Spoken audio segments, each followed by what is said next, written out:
뺑덕야담. 방문해 주셔서 무척이나 감사합니다. 그럼 오늘의 이야기 시작하겠습니다.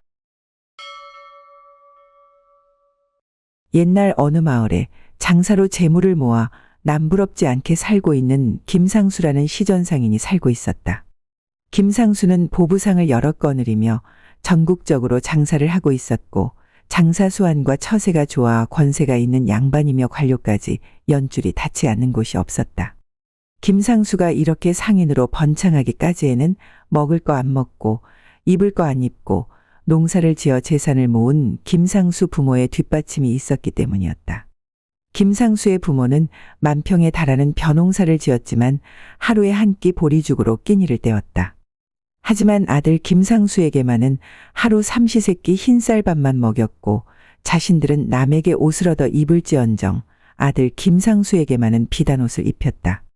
김상수의 부모는 지나치게 알뜰하여 본인들은 거의 거지와 다름없는 생활을 했지만 아들 김상수는 방가의 자제처럼 키우고 가르친 덕분에 지금은 시전상인으로 재물을 모으며 이름을 떨치고 있었다. 그런 김상수가 장가를 들어 어린 아들을 데리고 부모가 농사를 짓는 땅을 찾아가 아들에게 그곳을 보여주며 말했다. 강산아, 노랗게 익은 저 벼들을 좀 보거라. 경이롭기까지 하지 않느냐? 예, 아버님. 바람이 불어오면 저 벼들이 황금빛을 일으키니 마치 황금이 가득한 땅으로 보입니다. 역시 너는 나를 닮아서 보는 눈이 정확하구나. 그래, 저 벼는 사람들에겐 밥이 되는 쌀이지만 우리에겐 황금과도 같은 것이다. 저 벼들이 황금빛을 띌 때면 너는 돈을 거둬들이는 시기가 왔구나. 이렇게 생각하면 된단다. 우리가 팔고 있는 많은 물건들 중에 가장 귀한 것이 네가 지금 보고 있는 저 황금쌀이란다. 벼를 수확하기 전까지는 무슨 일이 있어도 한 달에 한 번은 이곳에 와서 저 벼들의 상태를 확인해야 하느니라. 이 아비의 말을 명심하거라.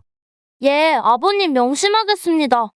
이제 할아버지 할머니께 인사드리러 가실 거죠? 아니다. 오늘은 너에게 이곳을 보여주고 가르치기 위해 온 것이니 할아버지 할머니께 문안 인사는 나중에 드리도록 하자꾸나. 아버님, 할아버지 할머니 뵌 지도 벌써 3년이 지났습니다. 여기까지 온 김에 뵙고 가면 안 될까요? 소자는 할아버지 할머니가 뵙고 싶습니다. 할아버지 할머니께 드릴 약과도 챙겨왔으니 이것만이라도 전해드리고 가면 안 될까요? 강산아, 상인에게 제일 귀한 것은 시간이다. 상인에게 시간은 돈과 같은 것인데 그런 사사로운 일에 돈을 쓸 수 없지 않겠느냐? 아버님, 오늘 한 번만 그 귀한 돈을 저를 위해 써주십시오. 약과만 전해드리고 금방 돌아가면 되지 않겠습니까? 그래, 네가 그리 청하니 오늘은 그리하도록 하자꾸나. 강산이의 간곡한 부탁에 김상수는 마지못해 부모가 살고 있는 집으로 향했다.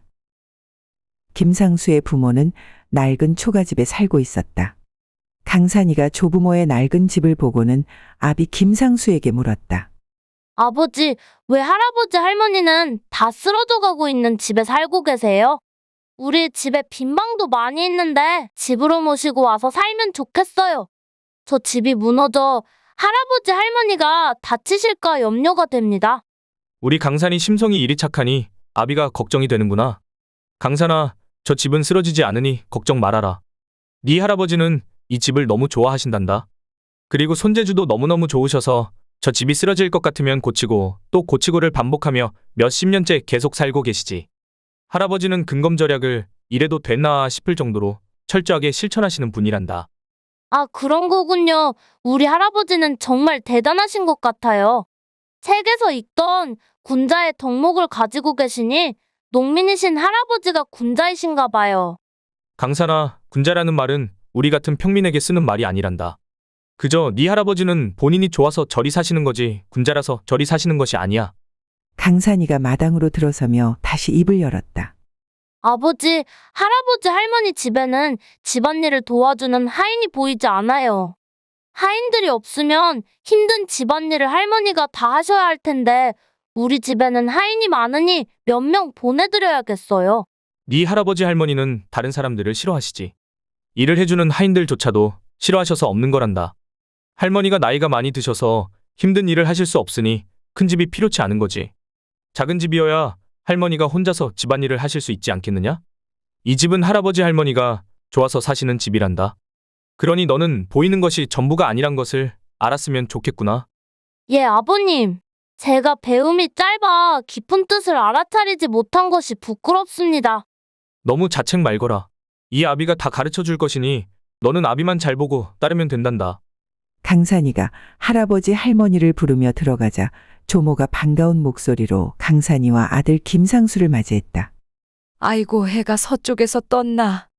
어인일로 여기까지 온 거야. 미리 연통을 줬으면 쌀밥이라도 지어 놓았을 텐데. 내 금방 쌀을 빌려와 밥을 지어줄 터이니 잠시만 기다리거라. 어머니 괜찮아요.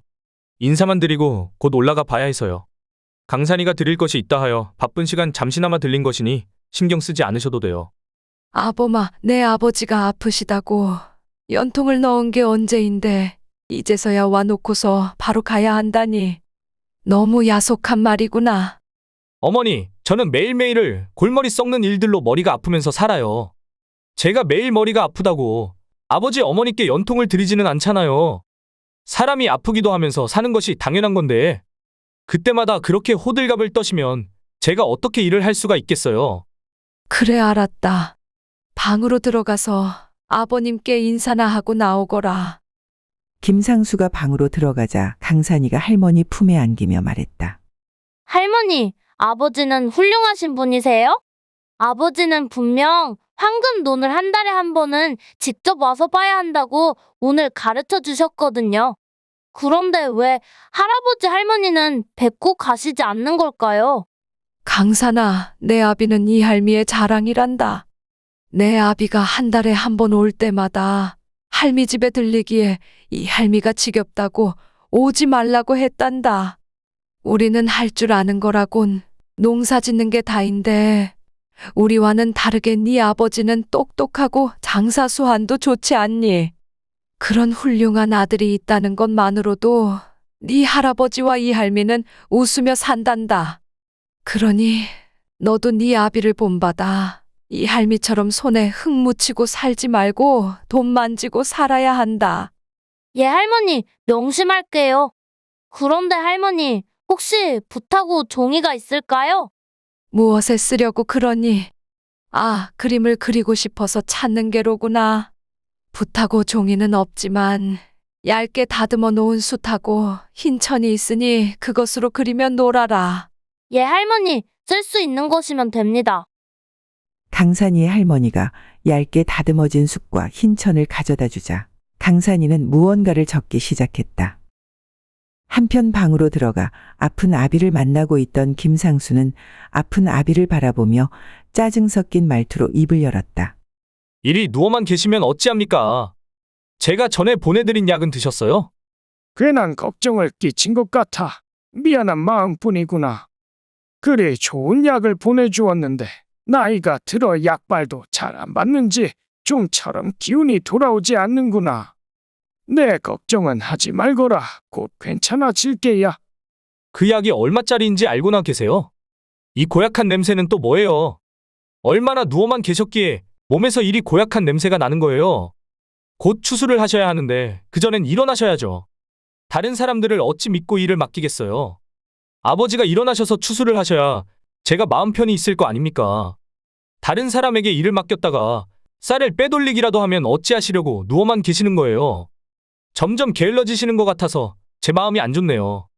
상수야, 걱정 말아라. 이 아비가 곧 일어나 일을 끝마칠 테니 너는 아무 걱정 말고 돌아가. 내 일만 잘하면 된단다. 그럼 저는 아버지만 믿고 돌아갈 테니 그냥 누워 계세요. 강산이가 같이 오긴 했지만 아버지는 고약한 냄새가 나니 못 만나게 해야겠네요. 내가 밖으로 나가서 얼굴만 보면 안 되겠냐? 밖으로 나가면 냄새는 덜 알지 모르니 말이다. 무슨 말씀이세요? 할아버지한테 고약한 냄새가 난다고 기억하면 어찌하시려고 그러세요? 밖에서 인사하라 할 테니 그냥 목소리를 듣는 것으로 만족하세요. 김상수는 아비에게 고약한 말만 건네고선 서둘러 나와 짜증난 얼굴로 크게 숨을 내쉬며 말했다. 저런 냄새가 날 때까지 씻지 않고 있으니 병에 걸리지. 강산아, 이제 돌아가야 하니 할아버지께 인사드리도록 하거라. 할아버지가 몸이 안 좋으시니 여기서 인사드려야 할 듯하구나. 아버지, 제가 잠깐 들어가서 할아버지 얼굴만 뵙고 오면 안 될까요? 할아버지가 아프셔서 내가 들어오지 않았으면 하시니 그냥 여기서 인사드리거라. 할아버지 아프지 마세요.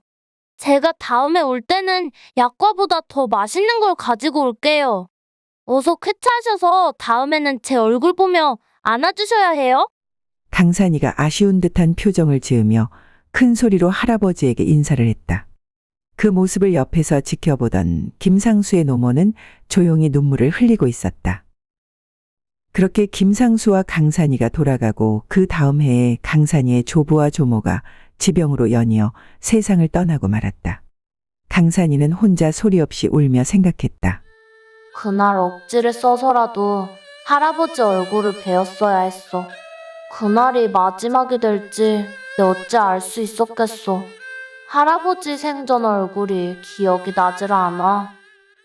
그 일이 있고 세월은 유수와 같이 흘렀다. 어느덧 강산이는 성인이 되어 혼례도 치르고 아비 김상수의 뒤를 이어 어엿한 상인이 되었다. 날이 화창한 어느 날 김상수가 강산이를 데리고 자신이 관계를 맺고 있던 권세 있는 양반과 관료들을 만나 술과 음식을 대접하며 강산이를 인사시켰다. 제 아들 강산이를 앞으로 잘 부탁드립니다. 김행수는 복도 많은 사람이네 그려. 아들이 김행수보다 수완도 좋고 총명하니 말일세. 그러게 말입니다. 이러다 최연소 대행수가 나올지도 모른다고 다들 수군거리더이다. 날이 과찬이십니다. 제가 감히 어찌 아버님과 견줄 수 있겠습니까? 한참 부족하니 많은 조언 부탁드립니다. 저도 이제 일선에서 물러나서 뒷방 늙은이 노릇 한번 즐기려 합니다. 이제 남는 것은 시간뿐이니 그동안 못다한 일들도 하면서 유유자적 살아봐야겠습니다. 잠시 후 사람들과 헤어진 뒤 강산이가 아비 김상수에게 물었다. 아버님은 저 사람들을 믿으십니까?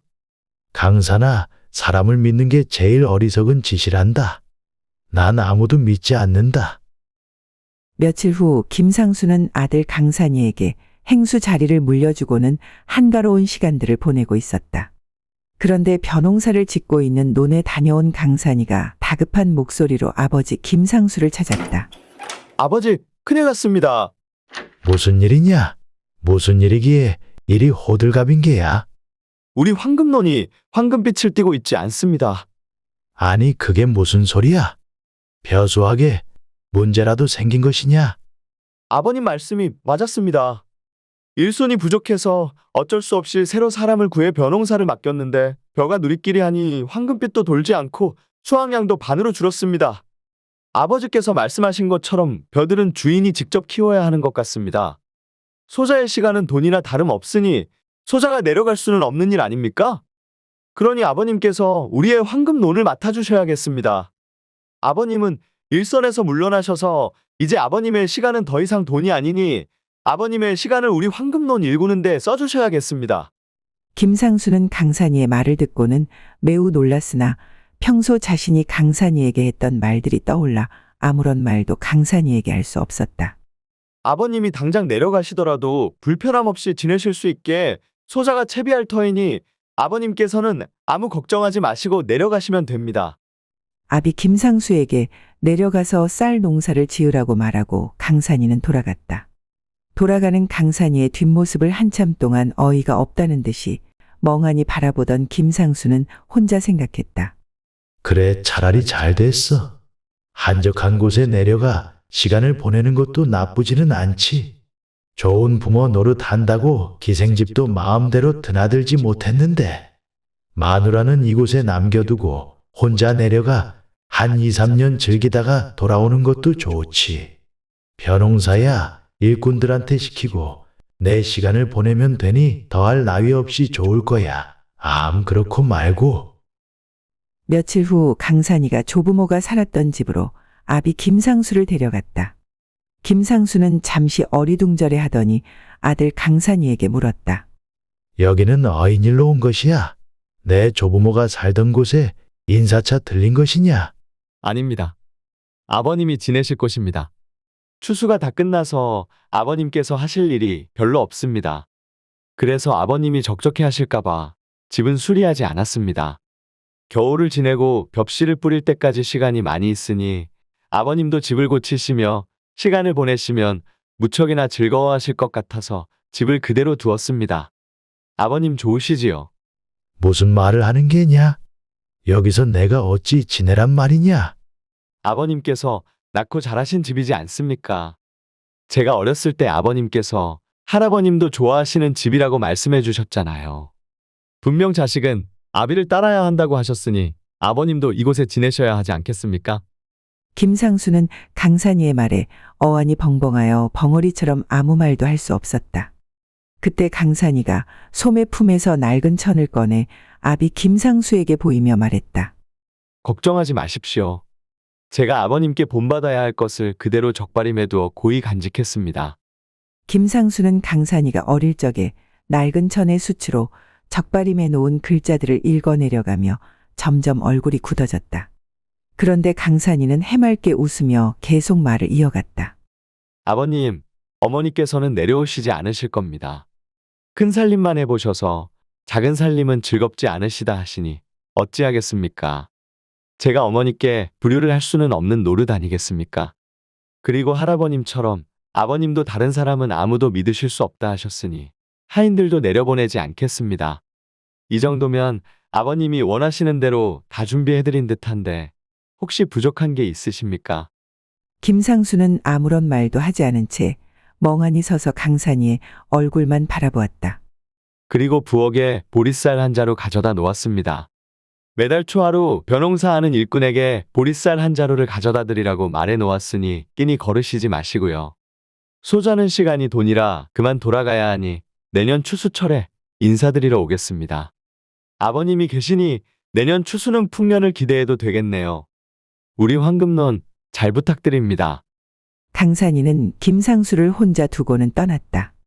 그렇게 강산이가 떠난 뒤 김상수는 낡은 천에 적힌 아들 강산이의 적발임을 몇 번이나 읽어내려가며 소리 없이 울었다.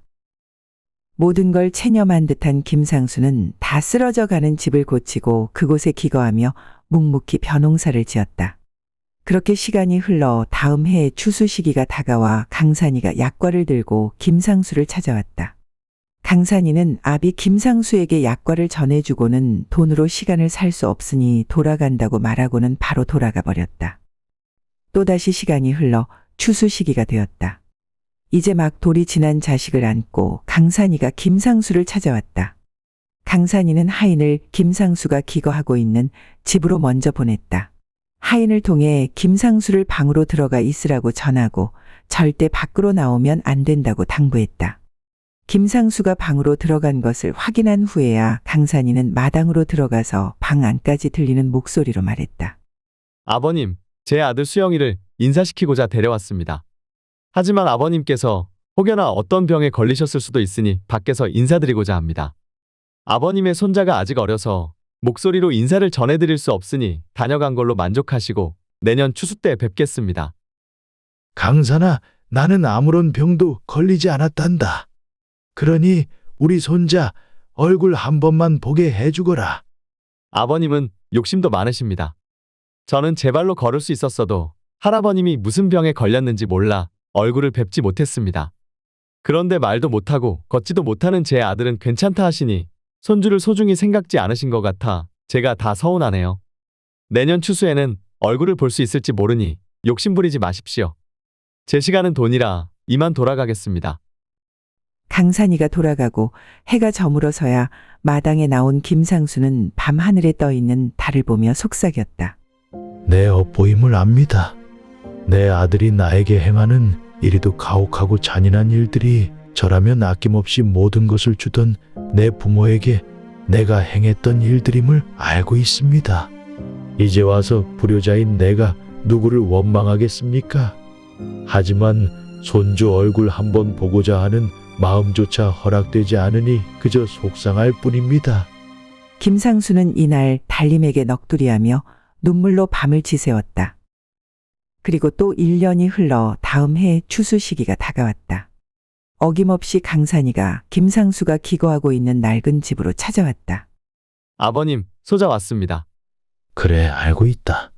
네 시간은 돈이니 그만 돌아가 보아라. 나는 탈 없이 잘 지내고 있으니 내 걱정은 말거라. 김상수는 방에서 나오지도 않은 채 목소리로 강산에게 전했다. 김상수의 말을 듣고 있던 강산이가 방으로 들어가 엎드리며 김상수에게 말했다. 아버님, 이 불효자를 용서해 주십시오. 갑자기 왜 이러느냐? 무슨 일이 있는 것이야? 저는 어린 시절 아버님이 할아버지 할머니께 잘못된 행동을 하신다는 생각이 들었습니다. 아버님께는 무서워 아무 말도 할 수 없었지만 흰천에 쓴 제 기억이 제 가슴에 박히고 머리에 박혀 아버님께 불효를 끼쳤습니다. 이제는 아버님께서도 할아버지 할머니의 심정을 이해하시는 듯하니 저 또한 불효한 저를 벌해 주십사 찾아왔습니다. 3년간의 노여움을 소자에게 벌하여 주십시오. 강산아, 무슨 말을 하는 게냐? 네가 이 아비보다 더 나은 사람임을 이 아비가 알고 있다. 네가 이 낡은 천을 내게 건네주던 날 깨달았단다. 그날부터 이 아비는 할아버지 할머니께 내가 행했던 불효들을 속죄하는 마음으로 이곳에 살고 있었다. 그러니 너는 내게 불효를 저지른 적이 없는 것이야. 강산이는 아비 김상수의 말을 듣고서야 아비 품에 안겨 어린아이처럼 울었다. 그 일이 있고 며칠 후 김상수는 짐을 꾸려 낡은 부모의 집을 떠나 부모가 함께 잠든 산소를 찾아 엎드려 울며 말했다. 이 불효자를 용서하십시오. 이 못난 자식 때문에 눈도 편히 감지 못하셨을 불쌍한 우리 아버지 어머니. 다행히도 이 못난 자식 닮지 않은 손자 덕분에 이제서라도 정신 차려 용서를 빌게 되었습니다. 늦었지만 소자를 용서하시고 마음 편히 쉬십시오. 한평생 일만 시키고 효도 한 번 못한 이 못난 자식. 다음 생에 한 번 더 자식으로 태어나 이번 생에 못한 효도할 수 있게 허락해 주십시오. 김상수는 한참을 부모의 산소 앞에서 통곡하며 소리쳤다. 김상수는 부모의 산소 근처에 움집을 짓고 산소를 돌보며 심효살이 3년을 늦게나마 하고 나서야 부모가 살던 낡은 집으로 돌아가 부모가 그러하셨듯 벼농사를 지으며 남은 여생을 살았다고 한다. 옛날 어느 마을에 볼성사납도록 못생긴 얼굴 때문에 마을 사람들에게 놀림을 당하는 끝순이란 여자아이가 살고 있었다. 끝순이는 어머니와 단둘이 살고 있었는데 끝순이가 10살이 되던 해에 어머니가 갑자기 세상을 떠나는 바람에 졸지에 돌봐줄 사람 하나 없는 천혜고아가 되고 말았다. 이를 가엾게 생각한 고을원님은 끝순이가 혼자서도 살 수 있게 도움을 주었다. 관아에 소속된 관기들의 허드렛 일이나 심부름하는 일을 할 수 있게 해준 것이었다. 그렇게 시간은 흘러 어느덧 끝순이가 14살이 되었다. 날이 화창한 어느 날, 이날도 역시 끝순이는 관기들 틈에 끼어 길을 걸어가고 있었다. 그런 끝순이의 모습을 마을 선비들이 보고는 매주가 사람으로 둔갑한 여인이라며 손가락질하고 낄낄거리며 농을 주고받고 있었다. 끝순이도 참 불쌍하지 않은가? 차라리 다른 곳에서 일했다면 사람들 눈에 덜 띄었을 텐데 허드렛 일을 해도 하필 이쁜 관기들 틈에서 할 건 또 뭔가. 안 그래도 못생긴 저 얼굴이 유독 눈에 띄는구만. 예끼 이 사람아, 끝순이 저 얼굴이 어디에서 뭘 하든 눈에 안 보일 것 같은가? 그때 때마침 그 길을 지나가던 한 사내가 발걸음을 멈추고는 선비들이 하는 말을 가만히 듣고 있다가 물었다. 이보시오. 이야기 중에 끼어들어 미안하오. 저 처자가 이 마을에서 아주 유명한가 봅니다. 처음 보는 얼굴인 듯한데 뉘시오? 지나가는 유생인데 두 분이 재미있는 이야기를 하는 듯하여 나도 모르게 귀동냥을 하고 있었다오. 재미있는 이야기면 나도 좀 끼워주시오. 이 마을에는 지금 막 도착하여 한동안은 머무를 예정이니 이 마을에 대해 좀 알려주시구려. 그러시오. 그런데 어느 댁에 오신 게요? 이 마을을 맡고 계신 외숙부님을 뵈러 온 박장수라고 합니다. 아, 원님의 친척분이시군요. 원님의 조카분이시라 그런지 예사롭지 않은 모습이십니다. 별 말씀을요. 제가 아직 학문이 높지 않아 외숙께 배움을 받기 위해 이곳까지 오게 되었네요. 연배도 비슷해 보이는데 이곳에 있는 동안 우리 함께 학문도 나누며 좋은 시간을 보내는 게 어떻겠어? 마을 사정은 우리가 훤히 알고 있으니 우리가 알려주겠소. 이리 환대해 주시니 이 마을에서 지낼 시간이 벌써 기대됩니다.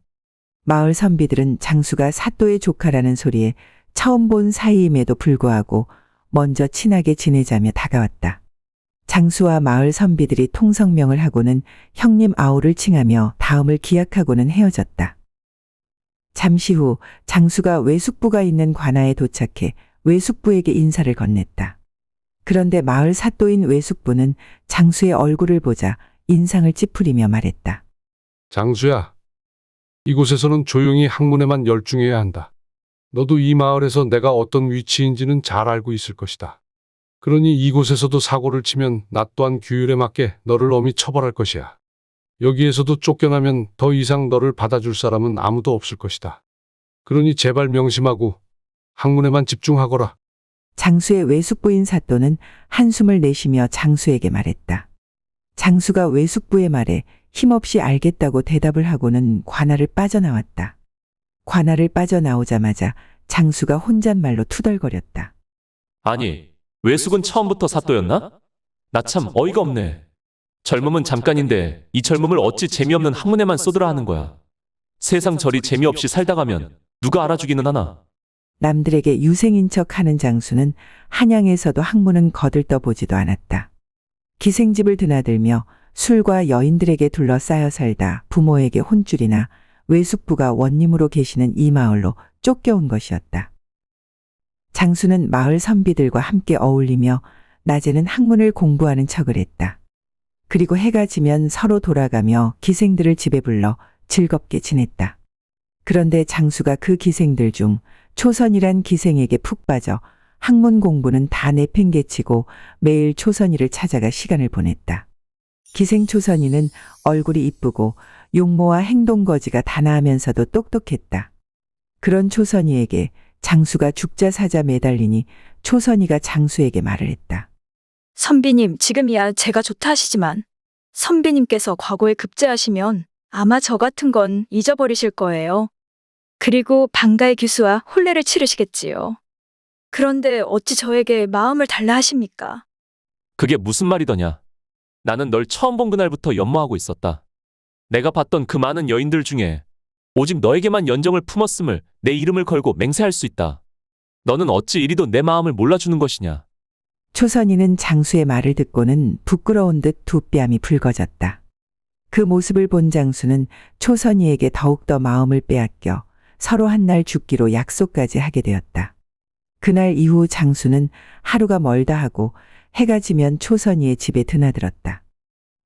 기분 좋은 바람이 살랑살랑 불어오는 어느 날, 이날도 장수는 거나하게 술이 취해 비틀거리며 초선이의 집을 향해 걸어가고 있었다. 그런데 비틀거리며 걷다 그만 자기 발에 걸려 넘어지고 말았다. 그때 뒤에서 조용히 같은 길을 걸어오던 끝순이가 넘어진 장수를 일으키며 말했다. 선비님 괜찮으십니까? 너는 누구더냐? 저는 관아에서 허드렛 일을 하는 끝순이라 하옵니다. 내 뒤를 따라온 것이냐? 아니옵니다. 쇳내의 집이 이 앞이라 집으로 가던 중 선비님께서 넘어지셨기에 도움을 드리고자 했을 뿐입니다. 장수는 끝순이에게 도움을 받아 일어나며 끝순이의 얼굴을 보려 했다. 그런데 끝순이는 고개를 떨군 채 고개를 들지 않았다. 고개를 좀 들어보거라. 아니옵니다. 사람들이 말하길 쇳내 얼굴이 여인답지 못하여 보는 이로 하여금 기분을 상하게 한다고 합니다.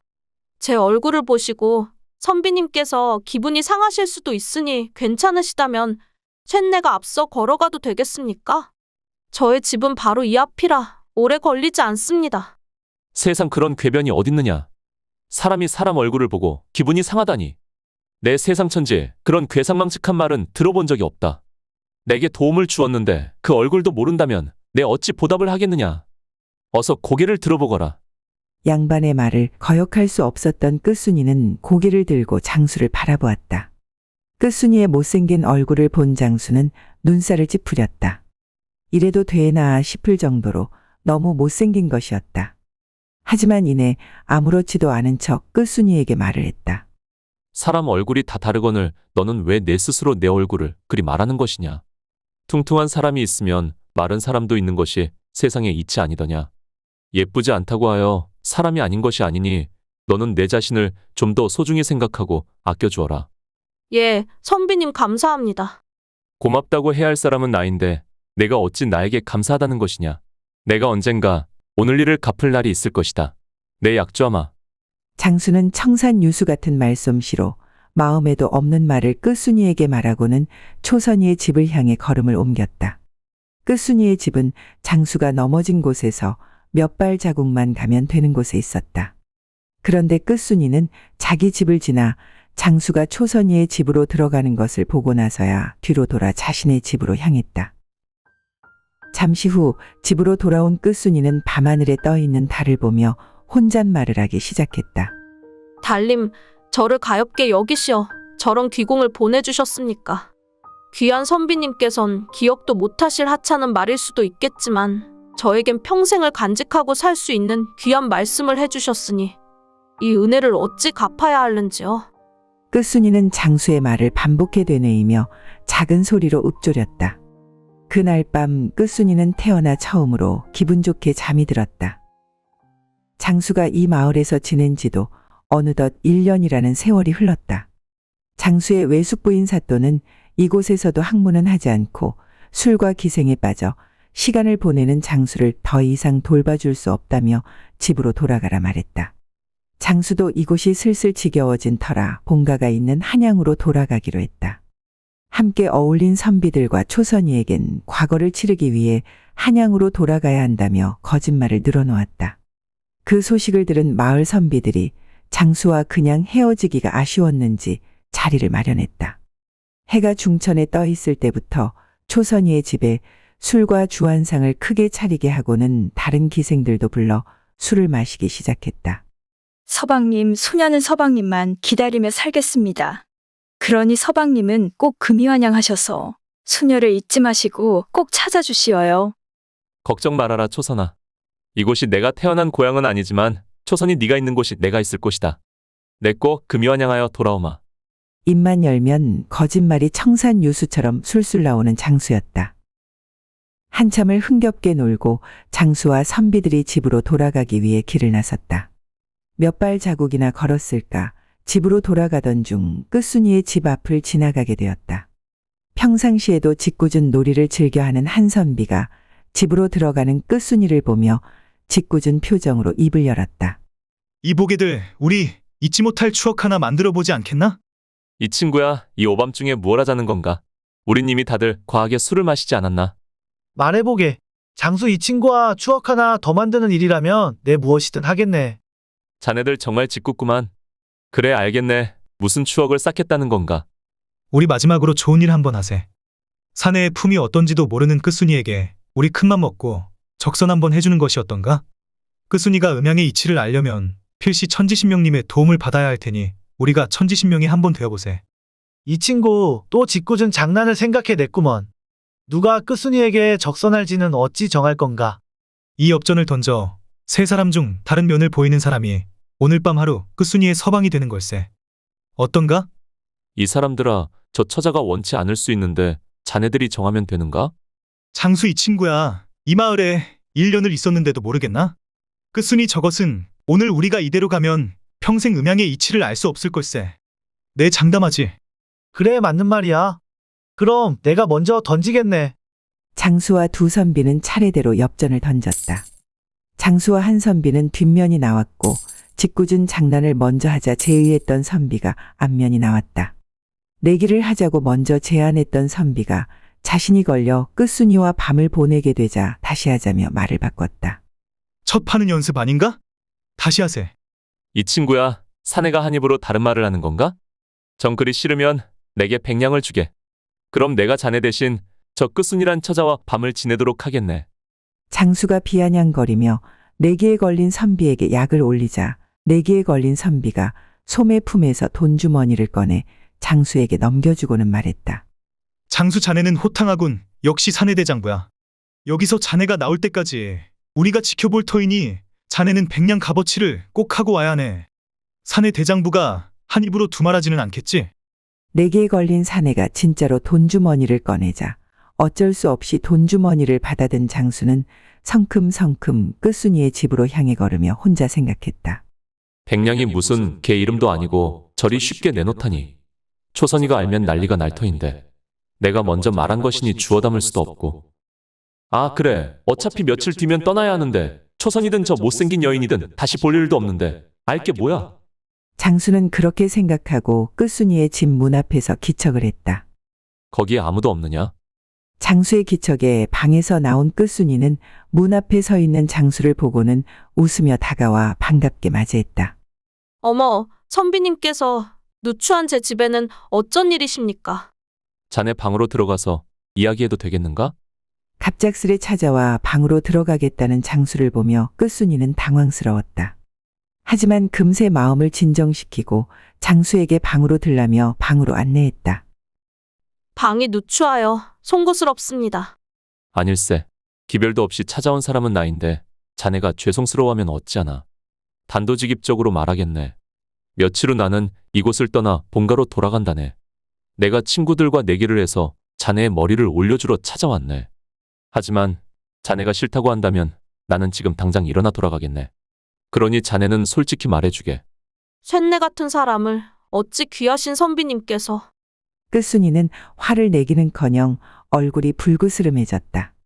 그런 끝순이의 모습을 놓치지 않고 장수가 말했다. 다들 자네가 음양의 이치도 평생 모를 거라며 뒤에서 수군대더군. 떠나는 나여도 싫지 않다면 자네에게 남자가 되어주고 떠나겠네. 장수의 말을 들은 끝순이는 장수에게 잠시 기다려달라 말하고는 부엌으로 가 작은 주안상을 챙겨서 들어왔다. 장수와 끝순이는 마주 앉아 같이 술 몇 잔을 마셨다. 그리곤 잠시 후 이내 방에 불이 꺼졌다. 한참 후 방에 불이 다시 켜지자 장수는 끝순이에게 돈주머니에서 스무냥을 꺼내 내밀며 말했다. 이제 자네는 머리를 올리고 다녀야 할 것이야. 누가 자네 머리를 올려줬냐고 물으면 거짓을 말하지 말고 이 박장수가 올려줬다고 말하게. 그리고 이 돈은 내가 서방으로서 처음이자 마지막으로 주는 돈이니 맛있는 음식도 사 먹고 좋은 옷도 사 입게. 이 돈이면 오늘 밤일은 충분히 자네에게 보상이 될 거라 생각하네. 돈은 넣어 두십시오. 제가 어찌 돈을 받을 수 있겠습니까? 이 돈을 안 받으면 내가 뒤가 찝찝해 그러니 받아두게. 혹여 다른 사람이 자네가 좋다 하면 나는 지나가던 바람이라 생각하고 조금의 멈춤도 없이 그 사람과 행복하게 살게나. 그게 내가 바라는 것일세. 장수는 끝순이에게 그 말만을 남기고 호련히 방을 나왔다.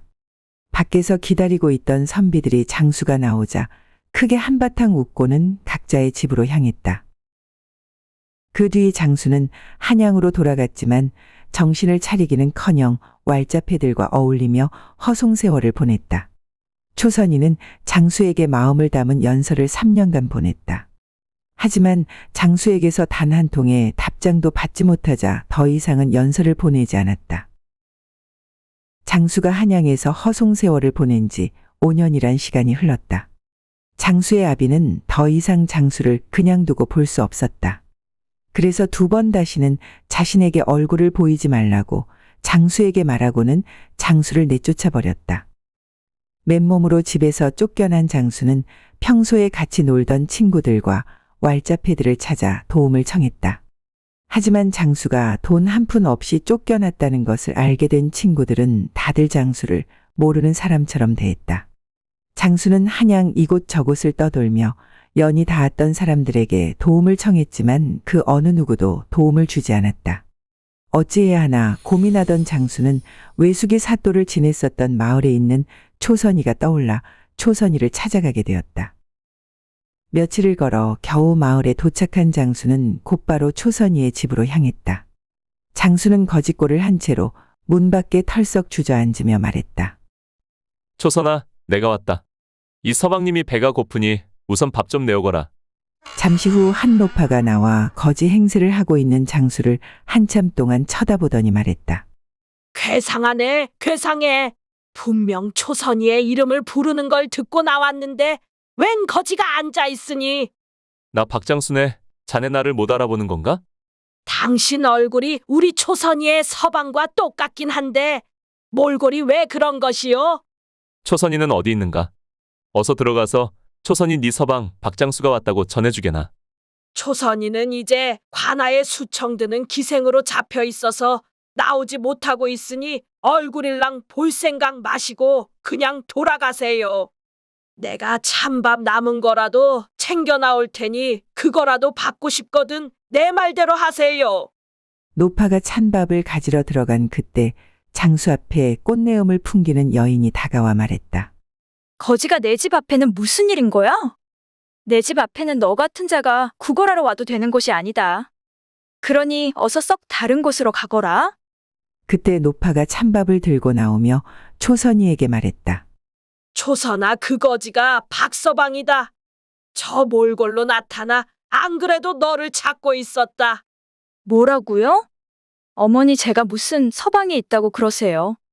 다시는 그런 소리 하지 마세요. 초선이는 장수를 바라보며 다시 입을 열었다. 나를 만난들 뭔 득이 있다고 찾아왔습니까? 제가 3년 동안 연서를 보냈는데도 답장 한 번을 보내주시지 않으시더니 거지가 되고 나니까 이제서야 제 생각이 나셨나 봅니다. 낯짝이 두꺼워도 정도가 있어야지요. 저는 당신을 이미 잊었습니다.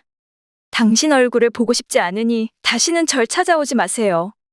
초선이는 장수에게 쌀쌀맞게 대하고는 집으로 들어가며 어미에게 말했다. 어머니, 저 거지가 다음에 또 찾아오면 모를 한 바가지를 끼얹고 내쫓아요. 초선아, 네가 어찌 나에게 이처럼 쌀쌀맞게 대할 수 있느냐. 장수가 일어나 초선이를 따라 집 안으로 걸음을 옮기려 하자 노파가 장수 앞을 막아서며 말했다. 세상이 변한 것을 어찌하겠는가. 그리 초선이를 애태우게 하더니 잘 살기라도 할 것이지. 여기 이 찬밥이라도 가져가게. 장수는 노파가 건네준 찬밥을 잠시 멍하니 바라보다 노파에게 말을 했다. 고맙네. 내가 가끔 올 터이니 찬밥이라도 좀 챙겨주게. 장수는 노파에게 그리 말하고는 길을 따라 걷기 시작했다. 그리곤 얼마 가지 않아 끝순이의 집 앞에 다다랐다. 끝순이가 집에 없는 걸 확인한 장수는 끝순이 집 앞에서 서성이며 끝순이가 집에 돌아오길 기다리고 있었다. 잠시 후 일을 마치고 집에 돌아오던 끝순이가 집 앞에 웬 사내가 서성이고 있자 한참 동안 그 사내를 살펴봤다. 잠시 후 사내가 장수란 걸 알아차린 끝순이는 그의 손을 붙잡고 울기 시작했다. 이게 무슨 일이랍니까? 이 행색은 무엇이고요? 여기서 이럴 게 아니라 어서 안으로 들어가세요. 끝순이는 장수를 데리고 방으로 들어가 앉자마자 눈물을 흘리며 어찌 된 것이냐고 이유를 물었다. 과거에 계속 낙방하고 집에서 쫓겨나 지금은 여기저기 떠돌면서 밥동량이나 하고 있네. 이 마을은 머물던 곳인데다 알고 지낸 아전들도 있어서 돈이나 몇 푼 얻어볼까 하여 무작정 왔다네. 저는 서방님께서 크게 되실 줄 알았는데 이 지경이라니요. 이 마을에 계시는 동안은 제 집에 묵으세요. 장수에게 그렇게 말하고 끝순이는 방 한켠에 있던 나무 상자를 옮겨 가지고 왔다. 나무 상자 안에는 명주옷 한 벌이 있었다. 그 명주옷을 장수 앞에 내려놓으며 끝순이가 말했다. 서방님이 제게 주신 돈으로 서방님의 옷을 사서 간직하고 있었습니다. 죽기 전에 서방님이 저를 다시 찾아오신다면 갈아입으실 옷 한 벌이라도 마련해 두고 싶었습니다. 이 옷이 정말 쓰일 날이 있을 줄은 몰랐습니다. 어서 이 옷으로 갈아입으세요. 그래, 고맙구나. 장수가 옷을 갈아입으려 하자 끝순이가 방에서 나와 부엌으로 향했다. 끝순이는 저녁밥을 차리러 가는가 싶더니 부엌 뒤편으로 조용히 가서는 혼자 중얼중얼 대기 시작했다. 누군가에게 욕지거리를 하는 것 같더니 이내 그릇 같은 것을 깨트리는 소리도 났다. 괴이쩍게 생각하고 있던 장수는 조용히 소리가 나는 곳으로 나가보았다. 그런데 끝순이가 깨진 단지를 보며 하염없이 눈물을 흘리고 있었다. 끝순이를 지켜보던 장수는 모르는 척 다시 방으로 들어갔다. 잠시 후 끝순이가 밥상을 들고 들어오자 장수가 끝순이에게 무슨 일이냐고 물었다. 남쪽에선 귀신을 섬기지요. 쇳내가 서방님을 보내고 난 뒤에 신주단지를 모셔놓고 아침 저녁으로 기도를 드렸답니다. 우리 서방님이 입신양 명하기만을 빌었지요. 그런데 그 귀신이 영험한 귀신이라면 서방님이 어찌 이 지경이 되었겠어요. 그래서 쇳내가 화가 나서 신주단지를 깨버렸어요. 시정잡배나 다름없는 자신을 위해 치성을 들여준 끝순이의 정성이 너무도 갸륵해 장수는 눈물이 흐르는 것을 겨우겨우 참아냈다. 장수는 끝순이가 차려준 저녁밥을 단번에 먹어 치웠다. 끝순이가 밥상을 치우기 위해 밥상을 들고 나가는 모습을 보고는 장수는 혼자 생각했다. 나처럼 시정잡배 같은 놈을 진심으로 생각해주는 끝순이를 더 이상은 실망시키고 싶지 않아. 내일 동이 트면 이곳을 떠나 다시는 돌아오지 말자. 다음 날 이른 아침 장수는 끝순이가 차려준 아침밥을 서둘러 먹고는 가볼 곳이 있다며 문을 나서려 했다. 그런데 끝순이가 장수의 옷자락을 잡으며 말했다. 서방님, 한 달만, 아니 며칠이라도 좋으니 급히 떠나셔야 하는 게 아니라면 누추하지만 이곳에서 머물러 주시면 안 되겠습니까? 쇳내가 서방님께 받은 은혜를 조금이나마 갚고 싶어 그럽니다. 내가 내게 준 것이 없는데 무엇을 갚는단 말이냐. 제 머리를 올려주시지 않으셨습니까? 내가 너와 보낸 그 밤은 친구들과 했었던 장난질이었다. 그건 너도 알지 않느냐. 내게 욕을 못할 망정 은혜를 입었다니 나 같은 놈에게 가당치 않은 말이다. 쇳내는 단 한 번도 그리 생각한 적이 없습니다. 그러니 제발 하루 이틀이라도 좋으니 좀 더 쉬시다 기력이라도 차리시거든 떠나십시오. 쇳내가 이리 부탁드립니다. 끝순이가 눈물을 흘리며 장수에게 매달려 말을 했다. 어차피 장수는 어디 갈 곳도 없던 처지였기에 끝순이가 울며 매달리자 못 이기는 척 알았다고 말했다. 그렇게 장수와 끝순이가 함께 살기 시작했다. 끝순이는 새벽부터 일어나 장수의 아침밥을 차려놓고 일을 하기 위해 나갔다. 그러다 점심때가 되면 장수의 점심을 챙기기 위해 잠시 돌아와 점심밥을 챙겨주고는 다시 일을 하러 나갔다. 일을 마치고 돌아와서도 잠시도 쉬지 않고 장수의 저녁 밥상을 차려주었다. 한 달, 두 달 시간이 흘러도 끝순이의 행동에는 변함이 없었다.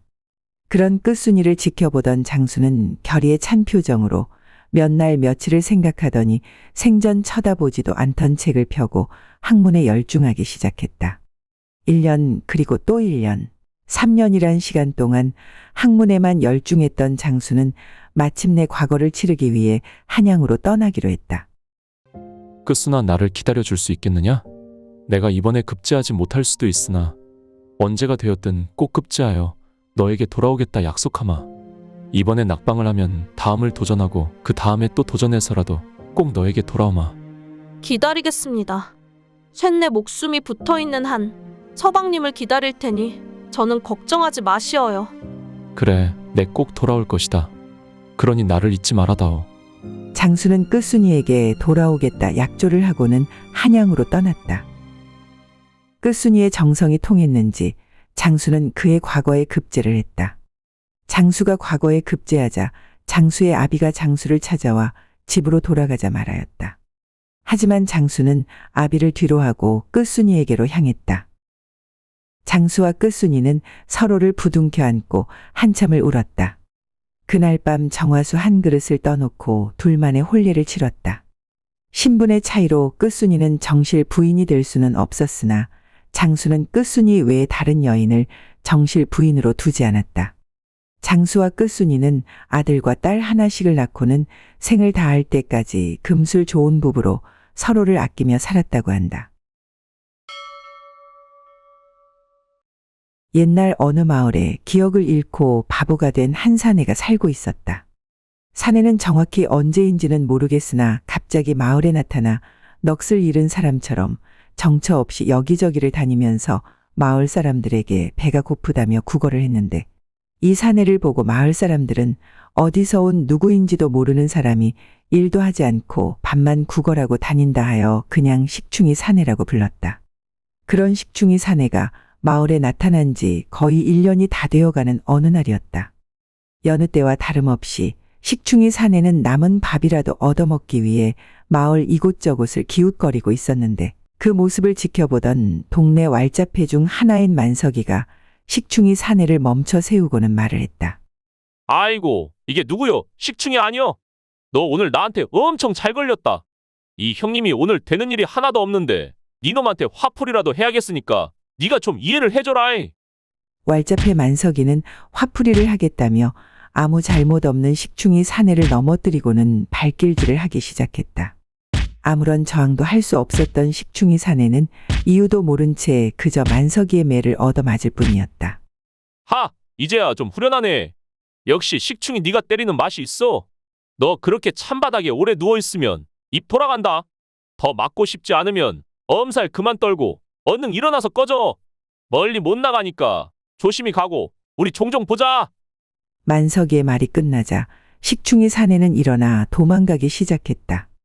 얼마나 달렸을까? 마을 외곽까지 도망을 치고 나서야 식충이 사내는 거친 숨을 내쉬며 길바닥에 주저앉았다. 그때 우물에서 물을 깃던 한 여인이 물 한 바가지를 들고는 식충이 사내에게 말을 걸었다. 여기 이 물 드시고 숨 좀 돌리셔요. 식충이 사내는 물을 마시라는 말에 일어나 여인이 건네는 물 바가지를 받아 들고는 허겁지겁 물을 마셨다. 그런데 그만 물 사례가 걸려 콜록콜록 거리며 헛기침을 하기 시작했다. 아이고 뭐가 그리 급하시다고. 천천히 드셔도 될 것을. 여인은 물 사례로 힘들어하는 식충이 사내에게 가까이 다가가 등을 쓰다듬어 내려주었는데 식충이 사내를 가까이에서 보니 얼굴 곳곳에 피가 나고 있었고 몸 이곳저곳에는 멍자국도 보였다. 얼핏 겉모습만 봐도 성한 곳 찾기가 어려울 정도로 상처가 많았던 것이었다. 어디서 온 누구시오? 몰라. 난 아무것도 몰라. 식충이 사내의 말을 들은 여인은 혼자 생각했다. 아, 이 사내가 마을에 돌아다닌다는 그 식충이 사내인가 보구나. 근데 어쩌다 저리 얻어맞은 거지? 행여 도둑질을 하다 걸렸나? 아니면 남의 음식을 훔쳐먹다가 걸렸나? 저 상태로 그냥 뒀다가는 상처가 골마서 큰 병을 얻을 게 뻔한데. 그렇다고 집으로 데려가면 청상과부가 남정네를 끌어들였다고 소문이 날 텐데 이 일을 어쩌지? 그래, 이렇게 하자. 소문이 무서워서 다친 사람을 버려두고 갈 수는 없는 노릇이니 집에 데려가서 상처만 치료해주고 돌려보내자. 상처만 돌봐주고 보내면 별일 없을 거야. 여인은 식충이 사내를 집에 데려가 치료해주고자 하는 마음에 사내에게 말을 했다. 어디 갈 곳이라도 있습니까? 나 집 없어. 그럼 저를 따라오시렵니까? 상처가 깊으니 저를 따라오시면 상처를 치료해드릴게요. 나 밥 줘? 밥 줄 거야? 그럼요. 밥도 주고 상처도 치료해드릴게요. 넉넉한 살림은 아니지만 객식구 끼니 챙겨드릴 정도는 된답니다. 나 따라갈래. 나 따라갈 거야. 여인은 식충이 사내를 데리고 집으로 돌아가 상처를 치료해주고는 밥을 챙겨주었다. 그런데 식충이 사내와 방 안에 있다 보니 식충 사내에게서 나는 고약한 냄새 때문에 숨을 쉬기가 힘들었다. 도대체 얼마나 씻지 않은 거지? 저 사내의 고약한 냄새가 방을 다 채우고 있으니 이를 어째. 숨을 쉬는 것이 힘들 정도로 사내에게서 고약한 냄새가 나자 어떻게 해야 하나 잠시 고민을 하던 여인은 어렵게 사내에게 말을 했다. 이보시오. 혹시 몇 감을 줄은 아시오? 그런 거 몰라. 나는 아무것도 몰라. 아니, 몰라라는 말밖에는 할 줄 아는 게 없는 것이오? 내가 알려줄 터이니 우선 이 고약한 냄새부터 안 나게 일단 씻읍시다. 월이는 마을 사람들하고 마주치지 않기 위해 초경이 되길 기다렸다가 사내를 냇가로 데리고 갔다. 냇가에 도착한 여인은 사내에게 옷은 벗지 말고 그대로 냇가에 들어가라 하고는 세안하는 방법도 가르치고 몇 감는 법도 가르쳤다. 잠시 후 사내의 목욕과 빨래를 한꺼번에 끝낸 여인은 뿌듯한 표정을 지으며 사내와 함께 집으로 돌아왔다. 젖은 옷으로 잠을 잘 수는 없으니 이를 어쩌지? 이 밤에 사내 옷을 구할 수도 없으니 일단 내 옷이라도 입혀야겠다. 어차피 어린아이 같은 사내라 여인의 옷을 한번 입었다고 자존심이 상하거나 하진 않겠지. 젖은 옷보다야 이게 100배는 낫지 뭐. 여인은 식충이 사내에게 자신의 옷을 꺼내주며 갈아입으라 말하고는 뒤를 돌아 앉았다. 잠시 후 사내가 옷을 갈아입고는 말했다. 나 이뻐졌다. 나도 너처럼 이뻐? 너가 뭡니까? 저는 월이라 합니다. 월이라 불러주세요. 머리? 머리 이쁘다. 역시 사내란 멀쩡하나 안 멀쩡하나 다 똑같나 보네요. 아는 것보다 모르는 게 더 많은 사람이면서 이쁜 건 또 따지시네요. 월이가 사내와 주거니 받거니 이야기를 나누다 보니 어느덧 한밤중이 되었다. 월이의 집은 단칸방이라 사내를 따로 재울 방이 없었다. 그래서 월이는 아랫목에 이부자리를 깔고 식충이 사내에게 말을 했다. 어찌되었든 제 집에 온 손님이시니 아랫목에서 주무시지요. 저는 윗목에서 잠을 청할 터이니 오늘은 푹 주무셔도 됩니다. 식충이 사내가 따뜻한 이불 속으로 들어가 누우며 말했다. 좋아, 따뜻하다. 좋으십니까? 그간 길에서 잠을 청하느라 고단하셨을 테니 어서 주무세요. 월이는 식충이 사내에게 아랫목 이부자리를 양보하고는 윗목에 앉아 자신의 치마 하나를 꺼내어 덮었다. 그 모습을 보고 있던 식충이 사내가 자신이 누워있던 이부자리를 들고 와 월이 앞에 내려놓고는 자신은 맨바닥에 누웠다. 그 모습을 보던 월이의 눈가가 촉촉해졌다. 바보 같은 사내가 제 것도 아닌 걸로 나를 챙겨주는 건가? 심성이 저리 고운 사내가 어찌 저런 바보가 되었을꼬. 월이는 사내를 보며 생각을 하다가 이불을 들고 아랫목에 다시 깔아주며 사내에게 말을 건넸다. 몸이 성하지 않은 상태라 맨바닥에 주무시면 안 되니 제 걱정은 마시고 이 이부자리를 쓰세요. 월이가 다시 이부자리를 챙겨주었는데도 사내는 맨바닥에 누웠다. 몸도 성치 않은 분이 왜 이리 고집이십니까? 그럼 둘이 같이 이불을 덮으면 되겠습니까? 사내가 고개를 끄덕였다. 그렇게 월이와 식충이 사내가 한 이불을 덮고 누웠는데 월이는 사내와 한 이불을 덮은 것이 처음이라 도통 잠을 청할 수가 없었다. 이보시오. 잠도 오지 않는데 내 이야기 좀 들어보시겠소? 말해, 나는 월이가 좋다. 오늘 처음 본 나를 어찌 알고 좋다 하시는 게요. 사실 나는 신랑의 얼굴도 한번 보지 못하고 시부모 얼굴도 모르는 청산과부라오. 내 나이 16에 죽을 병에 걸린 사내에게 팔렸지요. 그래도 내 서방이란 작자의 부모는 자식을 많이 사랑했나 봅디다. 죽을 병에 걸린 아들이 행여 죽어서도 좋은 곳에 가지 못하고 총각 귀신이 될까 염려되어 나와 사혼인을 치렀지요. 내 혼례가 어찌나 성대하던지. 하지만 신랑은 없었다오. 신랑 이름 석자 적힌 종이와 곱게 차려입은 나만 있었지요. 그렇게 혼례를 치르고 나서 나는 이 집에 혼자 버려졌지요. 혼자 살 수 있게 작은 땅도 주고 돈도 섭섭지 않게 준비해 주더이다. 나는 혼례를 치르고 신랑의 넋이 좋은 곳으로 갈 수 있도록 3년 동안 치석만 드리고 나면 이 돈과 집을 가지고 하고 싶은 대로 마음껏 하고 살라 하더이다. 나는 손해볼 것이 없었다오. 어차피 부모 형제 없이 친척 집에 기생하여 밥이나 축 내고 살던 목숨이었으니 나 같은 것이 어디 제대로 된 사내를 만날 수나 있었겠소. 그래서인지 돈에 나를 판 친척 어른이 원망스럽지도 않았답니다. 얼굴도 못 본 시부모와 약속한 3년간의 치성이 지난달에 끝났지요. 그리고 처음 만난 사람이 식충이라 불리는 당신이네요. 월이는 이야기를 멈추고는 몸을 돌려 식충이 사내의 얼굴을 한참 동안 멍하니 바라봤다. 잠시 후 월이는 무언가 결심한 듯 서글픈 목소리로 울먹이며 말을 계속 이어갔다. 당신을 내게 보낸 하늘의 뜻이 무엇인지는 모르나 이것도 다 내 업보인 듯합니다. 몸이 쾌차하실 때까지는 잘 보살펴 주겠습니다.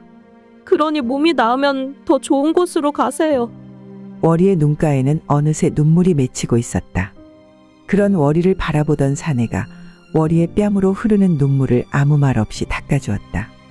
당신은 참 심성이 착하십니다. 어떤 사정이 있으신지는 모르나 보아하니 저와 같은 평민은 아니신 듯한 용모인데 어찌 일이 되신 겁니까?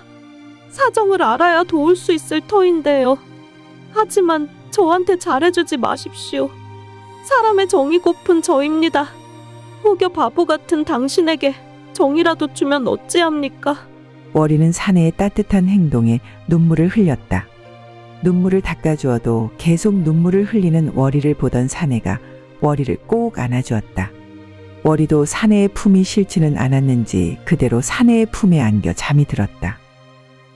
다음 날 오랜만에 깊은 잠을 자고 일어난 월이와 식충이 사내는 해가 중천이 돼서야 일어났다. 월이는 사내에게 끼니도 챙겨주고 빨래도 해주며 정성으로 보살피기 시작했다. 그런데 이상하게도 사내가 음식을 먹을 때는 괜찮다가 물만 마시면 물사례가 걸렸다. 왜 이리 물만 마시면 물사례가 걸리는 거지? 월이는 낙엽 하나를 주어 깨끗이 닦고는 물그릇 위에 띄워 식충 사내에게 건네며 말했다. 이 낙엽이 입 안으로 들어가지 않게 하면서 물을 마셔보세요. 그럼 물사례가 걸리지 않을 겁니다. 사내는 월이에게 물그릇을 건네받아 낙엽을 보며 물을 마셨다. 그런데 정말 월이의 말처럼 물사례가 걸리지 않았다. 거봐요, 내 말이 맞지요? 이젠 물을 마실 때마다 낙엽을 띄워 마시도록 해요. 그날 이후 월이는 사내에게 물을 건넬 때마다 그 위에 낙엽을 띄워주었다. 그렇게 시간은 흘러 식충이 사내와 월이가 함께 산 지도 근 한 달이 되었고 식충이 사내의 상처도 말끔히 나았다. 그런데 월이는 사내에게 떠나라는 말을 하지 않았다. 아니, 하지 못했다. 월이는 사내와 함께 사는 동안 웃기도 하고 말귀를 못 알아듣는 사내에게 화도 내며 가족처럼 지냈다. 월이는 사내와 함께하는 날들이 늘어갈수록 사내가 떠날까 하는 걱정도 늘기 시작했다. 그러던 어느 날 월이가 장터에 가기 위해 사내에게 말을 했다. 내가 잠시 나가야 할 것 같으니 어디 가지 말고 집 잘 보고 계셔야 합니다. 지난번처럼 나쁜 일이라도 당하면 큰일이니 어디 가지 말고 집에 꼭 있어요. 나도 따라갈래. 안 됩니다. 내가 과부의 몸이라 당신과 함께 다니면 사람들 입에 오르내릴 것이 뻔합니다. 소문은 무섭지 않으나 행여 당신이 험한 일을 당할까 겁이 납니다. 내 금방 다녀올 터이니 집에 계세요.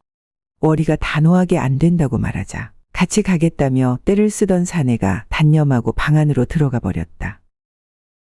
한참 후 서산 너머로 해가 사라지기 시작했는데도 월이는 돌아오지 않았다. 집에서 월이를 기다리던 사내는 서산으로 해가 지자 월이를 찾아 나서기 시작했다. 월이야! 월이야! 마을길을 알리 없는 식충이 사내는 마을로 들어가는 길로 가지 않고 오히려 마을에서 점점 멀어지고 있었다. 같은 시간 장터에서 돌아오던 월이는 걸음을 재촉하고 있었다. 벌써 술시가 다 되어가네. 그 사람의 약을 짓는데 시간이 너무 오래 걸렸어. 그 사람이 배고파할 터인데 큰일이네. 어서 서둘러 돌아가자. 잠시 후 월이가 집에 도착해 사내를 찾았다. 나 다녀왔어요. 장에서 시간이 좀 오래 걸렸어요. 금방 밥 챙겨줄 테니 조금만 기다려요.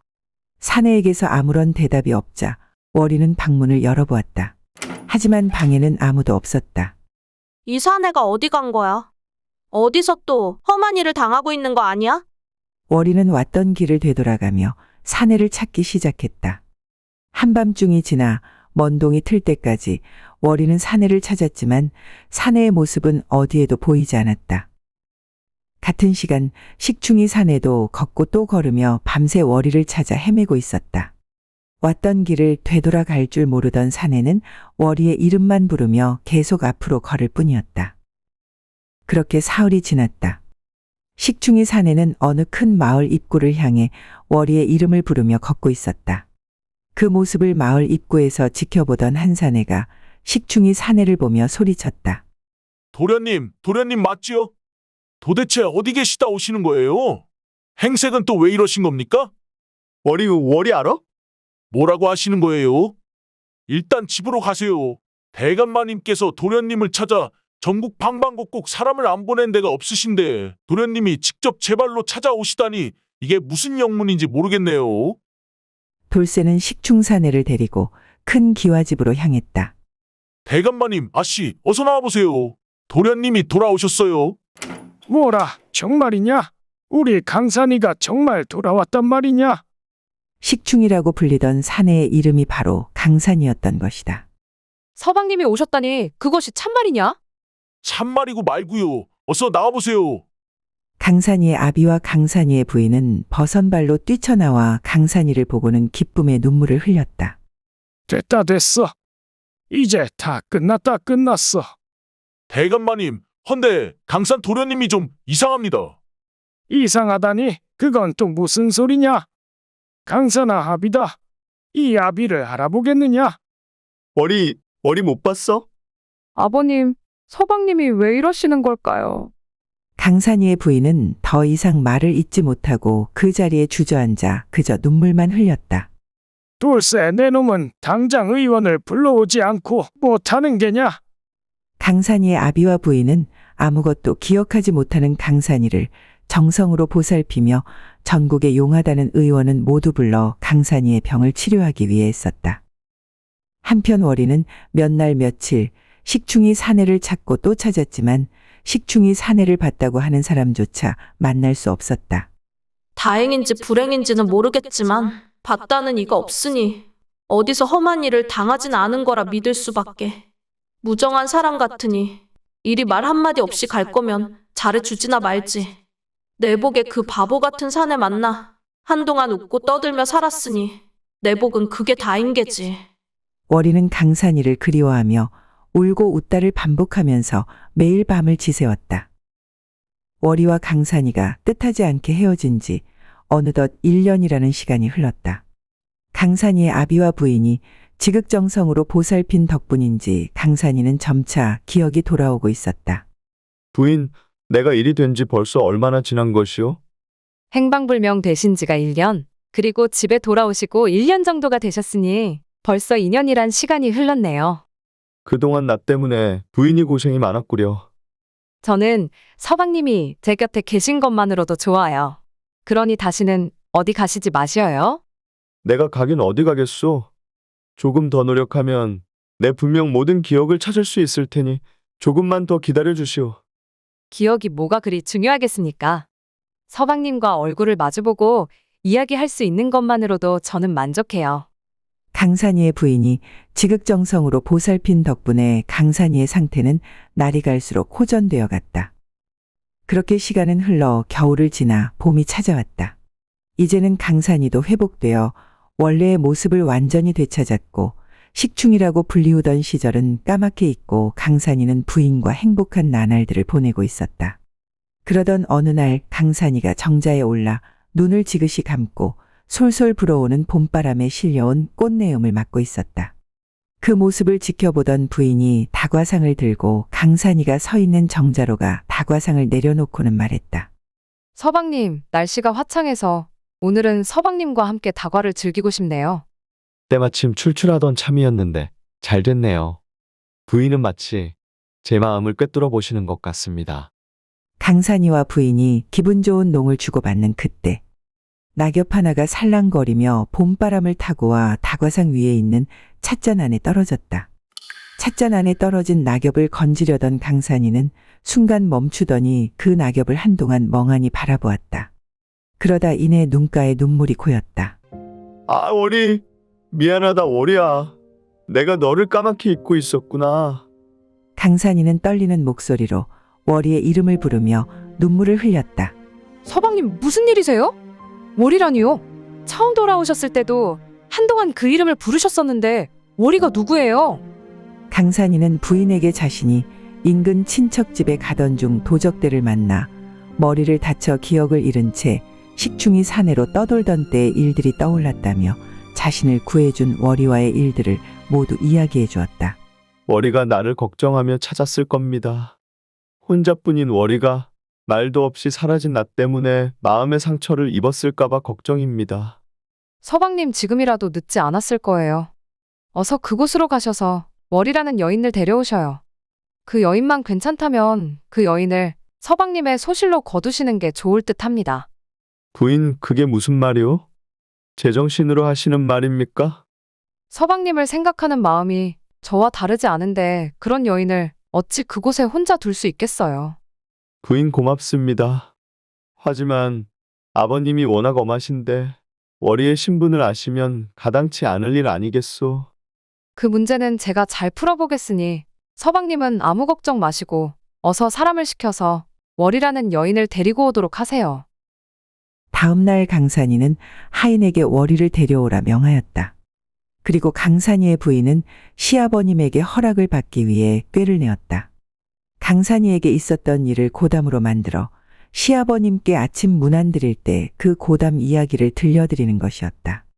강산이의 부인은 고담 이야기를 빙자한 강산이에게 있었던 일들을 시아버님 곁에서 나긋나긋한 목소리로 들려드리고는 시아버님께 여쭈었다. 아버님, 아무리 엄격하신 분이라 하더라도 아들의 생명을 구해준 사람인데 그 사람의 신분을 따질 수는 없지 않겠어요? 그럼 그렇고 말고 부모된 도리로야 자식이 첩을 두는 걸 막아야 하나. 이런 경우는 결코 나무랄 수 없는 거지. 시아버지의 말을 들은 강산이 부인은 이제야 안심이다 라는 듯이 한숨을 내쉬고는 이실직고를 했다. 아버님, 사실 이 이야기는 고담이 아니라 바로 서방님이 겪은 일입니다. 시아버지는 갑자기 얼굴색이 환한 표정으로 바뀌었다. 그래도 며느리는 정색하고 아뢰었다. 아버님과 며느리 사이는 높고 낮기가 오며나오나 이렇게 정성을 다해 말씀드렸는데 순식간에 표정이 바뀌시다니요. 못난 이 며느리가 정녕 그릇된 생각을 한 것입니까? 그제야 시아버지는 얼굴을 펴고 말했다. 우리 아들을 살려준 은인이니 내 어찌 외면할 수 있겠느냐. 네 마음이 바다와 같으니 이 뜻이 그러하다면 이 뜻대로 하려무나. 다음 날 월이를 데리러 갔던 하인이 월이를 데리고 돌아왔는데 강산이가 아니라 강산이의 부인이 월이를 맞이했다. 강산이의 부인은 별채로 월이를 데리고 들어가서는 그간의 사정을 말해주었다. 평범하신 분은 아니라 생각했습니다. 저같이 미천한 사람이 높은 분을 함부로 대했으니 이 죄를 어찌합니까? 그게 무슨 말인가? 자네는 서방님의 목숨을 구해준 것뿐 아니라 서방님을 정성으로 보살펴 주었네. 내 신분 차이만 아니면 자네에게 큰 절이라도 했을 걸세. 아닙니다. 제가 그분께 받은 것이 더 많습니다. 그래서 말인데 자네만 괜찮다면 서방님의 여인이 되어줄 수 있겠는가? 마님, 진심으로 하시는 말씀입니까? 내 말엔 조금의 거짓도 없다네. 자네라면 나도 자매처럼 의족해 지낼 수 있을 듯한데 자네는 내가 싫은 겐가? 아닙니다. 사람의 정을 처음으로 알려주신 분과 함께 할 수 있다면 저는 그분의 종으로 살아도 좋습니다. 우리 집에 종은 많이 있다네. 부디 나와 함께 서방님을 보필해 주었으면 하네. 월이는 강산이 부인의 말을 듣고는 감사하다며 하염없이 기쁨의 눈물을 흘렸다. 월이의 대답을 듣고 강산이의 부인은 하인에게 명하여 월이를 단장시켰는데 방가의 규수라 해도 믿을 만큼 월이의 용모가 곱고 단아했다. 강산이의 부인은 월이를 시아버님께 데려가 절을 올리도록 하고는 사랑방에서 기다리고 있는 강산이에게 월이를 데려다 주었다. 월아, 나를 용서해 주거라. 살아 계실 거라 믿고 있었습니다. 어디서든 잘 계시리라 믿고 있었어요. 강산이와 월이는 한참 동안 서로를 바라보며 눈물을 흘렸다. 그 후로 며칠 뒤 강산이의 부인은 작게나마 강산이와 월이의 혼례를 치러주고는 평생을 사이좋은 자매처럼 지냈고 둘은 강산이를 보필하며 행복하게 살았다고 한다. 재미있게 시청하셨다면 구독과 좋아요 부탁드립니다. 여러분의 구독과 좋아요는 뺑덕 야담에게 큰 힘이 됩니다. 그럼 더 재미난 이야기로 다시 찾아뵙겠습니다.